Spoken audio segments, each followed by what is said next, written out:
ಕೃಷಿ ವಿಶ್ವವಿದ್ಯಾನಿಲಯ ಬೆಂಗಳೂರು ತನ್ನ 60ನೇ ವರ್ಷದ ಸಂಭ್ರಮಾಚರಣೆಯ ಹಿನ್ನೆಲೆಯಲ್ಲಿ ಆಚರಿಸುತ್ತಿರುವಂತ 2025ರ ಕೃಷಿ ಮೇಳವನ್ನ ನವೆಂಬರ್ 13ರಿಂದ 16ರವರೆಗೆ ಕೃಷಿ ವಿಶ್ವವಿದ್ಯಾನಿಲಯದ ಜಿಕೆವಿಕೆ ಆವರಣದಲ್ಲಿ ಹಮ್ಮಿಕೊಳ್ಳಲಾಗಿದೆ.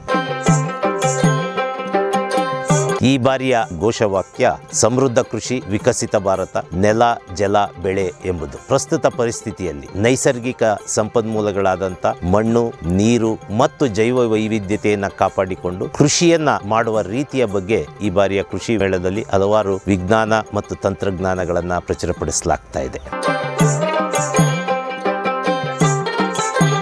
ಈ ಕೃಷಿ ಮೇಳದಲ್ಲಿ ಹಲವಾರು ಕೃಷಿ ತಂತ್ರಜ್ಞಾನಗಳನ್ನ, ಹೆಚ್ಚು ಇಳುವರಿ ಕೊಡುವಂತ, ರೋಗ ನಿರೋಧಕ ಶಕ್ತಿಗಳನ್ನು ಒಳಗೊಂಡಿರುವಂತ ತಳಿಗಳನ್ನ ಬಿಡುಗಡೆ ಮಾಡುವಂತ ಕಾರ್ಯಕ್ರಮವನ್ನು ಸಹ ಹಮ್ಮಿಕೊಳ್ಳಲಾಗಿದೆ. ಈ ಬಾರಿಯ ಕೃಷಿ ಮೇಳ ಇನ್ನು ಹೆಚ್ಚಿನ ನಾವೀನ್ಯತೆಯನ್ನ ಪಡೆಯೋದಕ್ಕೋಸ್ಕರ ಮತ್ತು ಕೃಷಿಯನ್ನ ನವೋದ್ಯಮವಾಗಿ ಪರಿವರ್ತಿಸಬೇಕು ಅನ್ನುವಂತ ಒಂದು ಉದ್ದೇಶವನ್ನ ಇಟ್ಟುಕೊಂಡು ಕೃಷಿ ಪ್ರವಾಸೋದ್ಯಮ ಎಂಬ ಒಂದು ಪರಿಕಲ್ಪನೆಯನ್ನು ಸಹ ಈ ದಿನ ಪರಿಚಯಿಸ್ತಾ ಇದ್ದೀವಿ. ಹಲವಾರು ತಂತ್ರಜ್ಞಾನಗಳನ್ನ ಮತ್ತು ಹೆಚ್ಚು ಇಳುವರಿ ಕೊಡುವಂತ ತಳಿಗಳ ಬೆಳೆ ಪ್ರಾತ್ಯಕ್ಷಿಕೆಯ ತಾಕುಗಳನ್ನು ಸಹ ವೀಕ್ಷಣೆಗೆ ಅನುವು ಮಾಡಿಕೊಡಲಾಗಿದೆ.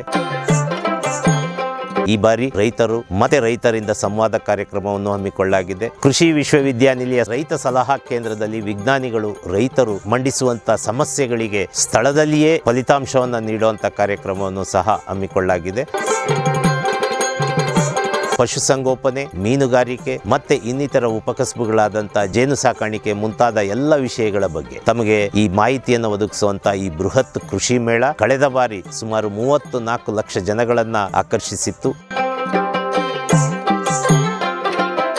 ಮಕ್ಕಳಿಗೆ ಆಕರ್ಷಣೀಯವಾಗಿರುವಂತ 1 ಅಥವಾ 2 ಥೀಮ್ ಪಾರ್ಕ್ಗಳನ್ನು ಸಹ ನಾವು ಈ ಸಮಯದಲ್ಲಿ ಪ್ರಾರಂಭ ಮಾಡ್ತಾ ಇದ್ದೀವಿ. ಕೃಷಿಯಲ್ಲಿರುವಂತ ಜ್ವಲಂತ ಸಮಸ್ಯೆಯಾದಂತ ಕೂಲಿ ಕಾರ್ಮಿಕರ ಲಭ್ಯತೆ ಕಡಿಮೆ ಆಗ್ತಾ ಇರುವಂತ ಹಿನ್ನೆಲೆಯಲ್ಲಿ ಈ ಬಾರಿ ಕೃಷಿ ಯಂತ್ರೋಪಕರಣಗಳಿಗೆ ಹೆಚ್ಚು ಒತ್ತು ಕೊಟ್ಟು ರೈತರಿಗೆ ಉಪಯೋಗವಾಗುವಂತ ಸಣ್ಣ ಮತ್ತು ದೊಡ್ಡ ಯಂತ್ರೋಪಕರಣಗಳ ಪ್ರದರ್ಶನ ಮತ್ತು ಮಾರಾಟಕ್ಕೂ ವ್ಯವಸ್ಥೆಯನ್ನ ಮಾಡಲಾಗಿದೆ. ಕೃಷಿ ಮೇಳ 2025 ನವೆಂಬರ್ 13ರಿಂದ 16 ಜಿಕೆವಿಕೆ ಆವರಣ, ಕೃಷಿ ವಿಶ್ವವಿದ್ಯಾನಿಲಯ ಬೆಂಗಳೂರಿನಲ್ಲಿ. ಮತ್ತೊಮ್ಮೆ ಎಲ್ಲರೂ ಸೇರೋಣ. ಕೃಷಿಯನ್ನ ಮುಂದಕ್ಕೆ ಕೊಂಡೊಯ್ದು ಕೃಷಿಕರ ಬಾಳನ್ನ ಹಸನಾಗಿಸುವಂತ ಈ ಕಾರ್ಯದಲ್ಲಿ ತಾವೆಲ್ಲ ಕೈ ಜೋಡಿಸಿ ಅಂತ ಹೇಳಿ ಈ ಸಂದರ್ಭದಲ್ಲಿ ಕೇಳ್ತಾ ಇದ್ದೀನಿ.